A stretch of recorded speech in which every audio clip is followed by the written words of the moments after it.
নমস্কার, আপনারা দেখছেন সংকেত মিডিয়া, সোজা কথা সহজভাবে। আদালতে চ্যাটার্জি এবং শোভন চ্যাটার্জির যে বিবাহ বিচ্ছেদের যে মামলা চলছিল, সেই মামলার অ্যাডভোকেট হচ্ছেন কল্যাণ বন্দ্যোপাধ্যায়।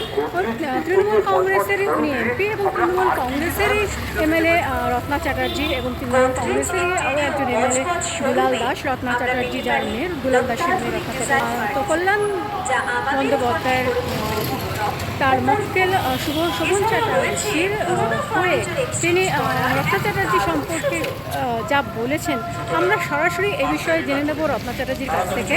যদিও তৃণমূল কংগ্রেসেরই এমপি হচ্ছেন কল্যাণ বন্দ্যোপাধ্যায় এবং তৃণমূল কংগ্রেসেরই এমএলএ রত্না চ্যাটার্জি, কী বলছেন এই বিষয়ে রত্না চ্যাটার্জি, সরাসরি ওনার কাছ থেকে আমরা জেনে নেব। কল্যাণ বন্দ্যোপাধ্যায় যেভাবে আপনাকে আক্রমণ করলেন, দলেরই একজন এমপি হয়ে দলেরই একজন এমএলএ কে এভাবে আক্রমণ করার ফলে কোথাও কি দলের ভাবমূর্তি নষ্ট হচ্ছে না, বা রাজনৈতিক মহলে বা এর কি বার্তা যাচ্ছে?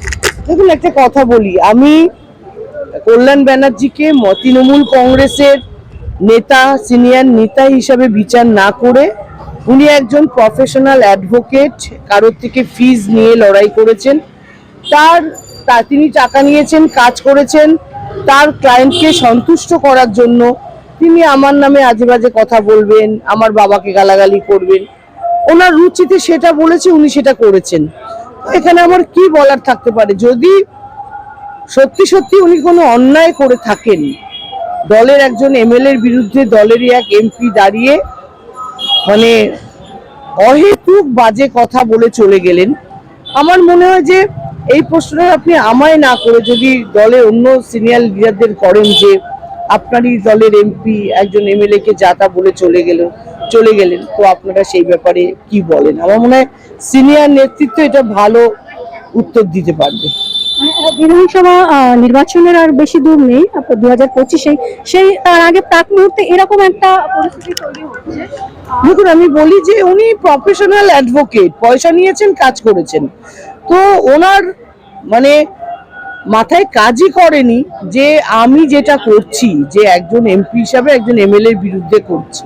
উনি আমাকে সাধারণ ক্লায়েন্ট হিসাবে, সাধারণ একজন ওনার ক্লায়েন্টের অপোজিট হিসাবে নিয়েছে। আপনি তো সাধারণ ক্লায়েন্ট নন, তৃণমূল কংগ্রেসের একজন বিধায়ক বলছি, নিয়েছে, কিন্তু ওনার মাথাতে কাজ করেনি আমি ওনারই দলের এমএলএ। উনি আমার বিরুদ্ধে আমার বাবার সম্বন্ধে, আমার বাবাও ওনার দলেরই এমএলএ, আমার সম্বন্ধে বা আমার বাবার সম্বন্ধে যখন নোংরা কথা কোর্টে দাঁড়িয়ে বলছেন, সেটা ওনার দলেরই একটা সংঘাতের কথা বলে, সেটা তো ওনার বোঝা উচিত। ওনার তো প্রায় 69 বছর বয়স, উনি আমাদের হিস্ট্রি জিওগ্রাফি সব জানেন, এটাই জানেন আমার বাবার 80 বছর বয়স, কালকে কোর্টে বলেছেন আমার বাবার 70 বছর বয়স, তো ওনার তো 69 বছর বয়স। ওনার বোধ বুদ্ধিতে যদি এটা না আসে যে এটা দলের কোন দলের মধ্যে পড়ে, আমার কিছু বলার নেই। আপনি এই বিষয়ে আপনি ঊর্ধ্বতন কর্তৃপক্ষকে জানিয়েছেন? না, আমি প্রয়োজন মনে করি না, কারণ আমি কল্যাণ ব্যানার্জিকে মনেই করিনি উনি নেতা হিসাবে এসছেন। আমি মনে করেছি উনিও একজন প্রফেশনাল অ্যাডভোকেট হিসাবে এসছেন, উনি ওনার কাজ করেছেন, উনি ওনার কাজ করুন, আমি আমার কাজ করব। এই মুহূর্তে দক্ষিণ চব্বিশ পরগনা জেলার মহেশতলা থেকে আমি সবিতা, সংকেত মিডিয়া।